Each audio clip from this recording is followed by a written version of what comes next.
Bharat matrimony पे मिलती है सबसे ज्यादा चॉइस। भारत मैट्रिमोनी ने लाखों रिश्ते बनवाए हैं। तो और क्या चाहिए? इंडिया की नंबर 1 चॉइस, भारत मैट्रिमोनी। अमेरिकी राष्ट्रपति डोनाल्ड ट्रंप के राजनीतिक दुश्मन जोहरान ममदानी ने न्यूयॉर्क शहर के मेयर चुनाव में ऐतिहासिक जीत हासिल कर ली। न्यूयॉर्क सिटी के मेयर चुनाव का रिजल्ट आ गया और ट्रंप जो नहीं चाहते थे वही इस चुनाव में हो गया।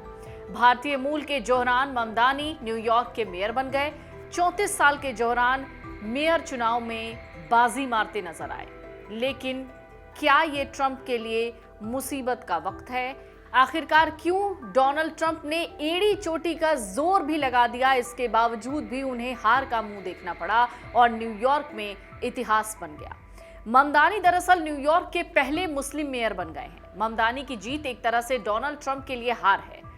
क्वींस से स्टेट असेंबली मेंबर ममदानी ने 1 साल पहले इस चुनाव में एक प्रोटेस्ट कैंडिडेट के तौर पर एंट्री ली थी। उनका बायोडेटा बहुत मजबूत नहीं था, शहर में कोई खास पहचान भी नहीं थी। इसके बावजूद भी ममदानी ने अपनी मेहनत की बदौलत न्यूयॉर्क के लोगों को जीतने में कामयाबी हासिल कर ली। कैसे?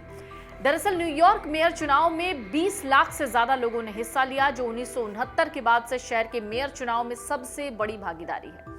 इस बीच ट्रंप ने ममदानी की जीत को नजरअंदाज करते हुए दावा किया था कि अमेरिकी सरकार का शटडाउन रिपब्लिकन के चुनाव हारने की एक वजह थी। जोहरान ममदानी ने इलेक्शन कैंपेन के दौरान जमीनी स्तर पर लोगों से बातचीत की और उनसे मुलाकात की। इस दौरान सबसे ज्यादा युवा वर्ग यानी यूथ से उनका जुड़ाव हुआ था। तो क्या यहीं से ट्रंप के हार की कहानी की शुरुआत होती है? दरअसल ममदानी की जो जीत की स्ट्रैटेजी थी उसे समझना बहुत जरूरी है। ममदानी ने सोशल मीडिया पर लगातार वीडियो बनाया, मेयर की रेस में धीरे धीरे अपनी जगह बनाई। इन वीडियोस में एक खास बात दिखती है। इन वीडियोस में उन वोटर्स के साथ वो बातचीत करते हैं जिन्होंने 2024 में महंगाई की वजह से ट्रंप को सपोर्ट किया था। जोहरान ममदानी के प्रतिद्वंदी कुओमो ने अपना प्राइमरी कैंपेन क्राइम और सेफ्टी जैसे मुद्दों पर फोकस किया, तो ममदानी ने एक ऐसे शहर में किफायती होने पर जोर दिया जिसे लंबे वक्त से बहुत महंगा माना जाता है। उनका कैंपेन इस मुद्दे पर इतना जोरदार था कि शुरू से आखिर तक उनके कैंपेन का ये पर्याय बन गया। कैंपेन रैलियों में ममदानी अक्सर एक ऐसा शहर जिसे हम अफोर्ड कर सके लिखे हुए साइन के सामने खड़े होते थे। उनकी वेबसाइट पर नजर डालने पर आपको दिखता है कि ममदानी वर्किंग क्लास या न्यूयॉर्क के लिए रहने का खर्च कम करने के लिए मेयर का चुनाव लड़ रहे हैं। उनके समर्थक भी किफायती घर बनाओ और सभी के लिए चाइल्ड केयर लिखे पोस्टर लिए हुए नजर आए।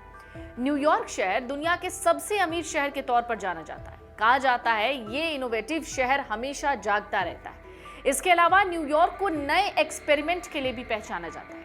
ऐसे में चुनावी कैंपेन के दौरान जोहरान ममदानी ने कई नए प्रयोग किए। पिछले साल के चुनावों के बाद डेमोक्रेट्स ने जनता को देने वाले चुनावी मैसेज पर मंथन करने में काफी वक्त खर्च किया।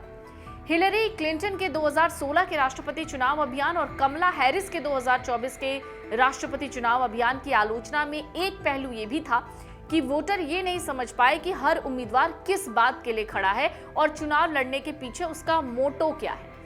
अमेरिकी राष्ट्रपति डोनाल्ड ट्रंप के द्वारा जोहरान ममदानी का विरोध और एंड्रयू कुओमो का समर्थन किया जाना इस चुनाव में एक फैक्टर तो था ही। दूसरी बार राष्ट्रपति बनने के बाद ट्रंप ने ऐसे कई फैसले लिए जिससे जनता में नाराजगी है, जैसे टैरिफ और इमिग्रेंट्स पॉलिसी। ऐसे में जिन लोगों को ट्रंप से नाराजगी थी उन्होंने जोहरान ममदानी को वोट किया। प्रसिद्ध भारतीय फिल्म निर्माता मीरा नायर और भारतीय मूल के युगांडा के लेखक महमूद ममदानी के बेटे हैं जोहरान ममदानी, जिन्होंने पूर्व गवर्नर एंड्रयू कुओमो और रिपब्लिकन पार्टी के कर्टिस लिवा को हराया। ममदानी पर अब अमेरिका के सबसे बड़े शहर के कुछ बड़े और महत्वाकांक्षी चुनावी वादों को पूरा करने का प्रेशर भी होगा और चैलेंज भी। अगर आप ये वीडियो YouTube पर देख रहे हैं तो हमारे चैनल को सब्सक्राइब कर बेल आइकन दबाएं और Facebook पर देख रहे हैं तो हमारे पेज को लाइक करें।